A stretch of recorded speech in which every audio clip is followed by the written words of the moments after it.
Mummy चलना हम लोग क्या बोलते हैं एचपीवी का टीका लगवाने जाएंगे। एचपीवी का टीका तो मैं सुनी हूँ गूगल में आ रहा है कि साइड इफेक्ट कर रहा है करके, तो कैसे हम लोग लगवाएंगे इसको। अरे मम्मी अगर उससे साइड इफेक्ट होता तो सरकार क्यों हम लोग को फोर्स करता कि इसको लगवा करके। अच्छा है तभी ना बोल रहे, सरकार भी तो हमारी भलाई चाहता है ना। सरकार भलाई चाह रहा है बेटा, लेकिन तुम लोग बेटी हो, आगे चल के तुम लोग का शादी वगैरह होगा तो फिर कुछ परेशानी आएगा तो फिर कैसे करेंगे।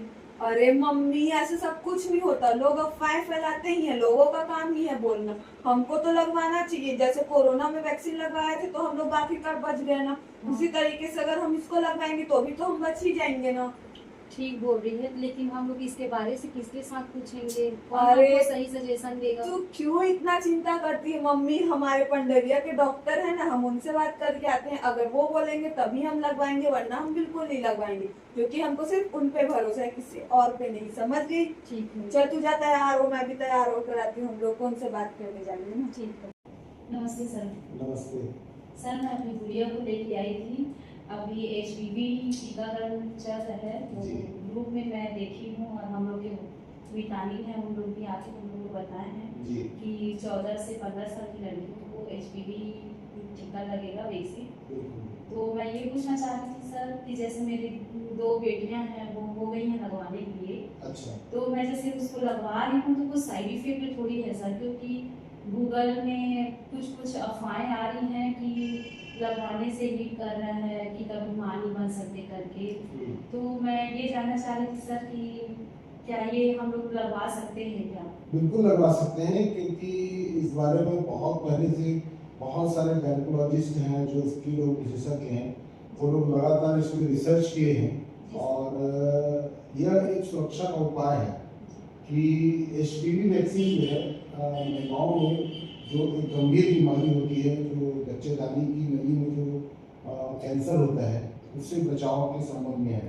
तो ये लगवाना बहुत उपयोगी है और बहुत ज़रूरी भी है। इसीलिए अभी हम गवर्नमेंट के सारे अस्पतालों में चिकित्सक की देखरेख में इसको हम लगा रहे हैं। मैं तो खैर एग्री हूँ सर, ये मेरी बेटी कुछ पूछना चाह रही थी आपसे। जी। एचपीवी क्या होता है? बेटा बहुत अच्छा सवाल आपने पूछा।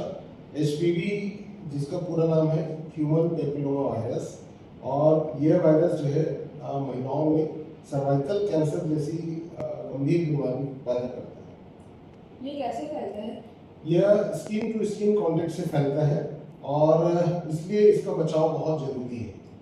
इससे बचने का क्या तरीका है? इससे बचने का आमतौर पे बहुत सारे जो वायरल डिसीज है, क्योंकि उसका ट्रीटमेंट जो है वो जैसे एंटीबायोटिक वगैरह लगा करके हम ट्रीटमेंट करते हैं, उस तरह से ट्रीटमेंट हो नहीं पाता। तो इससे बचने के लिए अभी वर्तमान में वैक्सीन जो है वो लग रहा है। तो इससे बचने का सबसे अच्छा तरीका है एचपीवी वैक्सीनेशन कराना। यह वैक्सीन किसे लगाना चाहिए? यह वैक्सीन लड़के और लड़कियों दोनों को लगवाना चाहिए, और वर्तमान में हम 14 से 15 साल की लड़कियों को ये वैक्सीन लगा रहे हैं। इसमें कितने डोज होते हैं? इसमें आमतौर पे 2 डोज होते हैं, लेकिन 15 साल से ऊपर के बच्चों को अगर लगाना है तो 3 डोज भी लगते हैं। क्या यह वैक्सीन सेफ है? बिल्कुल सेफ है, और इस वैक्सीन से हो सकता है कि आमतौर पर इंजेक्शन लगने की वजह से जो हल्का दर्द और बुखार जैसी समस्या है वो हो सकती है, लेकिन उससे ज़्यादा और कोई गंभीर समस्या बिल्कुल नहीं होती। तो क्या मुझे ये वैक्सीन लगवाना चाहिए? बिल्कुल लगवाना चाहिए, और क्योंकि ये वैक्सीन जो है आपको भविष्य में गंभीर बीमारियों से बचा सकती है, इसलिए ये वैक्सीन आपको जरूर लगवाना चाहिए। Thank you doctor. Most welcome, stay healthy. तो मैं तो ये वैक्सीन लगवाने वाली हूँ, आप लोगों को भी लगवाना है तो आप लोग सीएचसी पंडरिया पे आकर ये वैक्सीन लगवा सकते हैं। Thank you.